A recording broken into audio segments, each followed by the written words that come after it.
Hello বন্ধুরা, আমি পল্লবী। আমার একটা নতুন ভিডিওতে তোমাদের সবাইকে ওয়েলকাম। তো তোমরা সবাই জানো আমার গলব্লাডারে স্টোন অপারেশনের পরে আমি আমার বাবার বাড়ি চলে এসেছি। তো ওই জন্য রূপসা আমাকে একটু দেখতে এসছে। তো মেনলি আমাকে দেখতে আসাটা ওর নয়, মেনলি রিকের সাথে দেখা করাটাই ওর মেন উদ্দেশ্য ছিল। আসলে রিককে তো ওরা খুব ভালোবাসে। আমি যখনই বাবার বাড়ি যাই তখনই ওরা রিককে দেখতে আসে। রূপসা আর সঞ্চিতা দুজনেই আসে। আসলে সঞ্চিতার একটু অসুবিধা থাকে, সঞ্চিতা আসতে পারেনি। আর এই দেখো রূপসা রিকে নেওয়ার জন্য খুব জোর করছিল, কিন্তু যাচ্ছিলই না। তারপর এক প্রকার জোর করেই ওকে নিয়েছে। তো নেওয়ার পর কিছুক্ষণ ওর সাথে ঘরে বসে খেলছিল।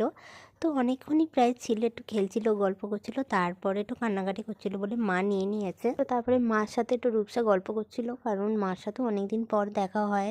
তারপরে আমরা একটু দুজনে বসে গল্প করছিলাম, রিকের সাথে ও একটু খেলছিল।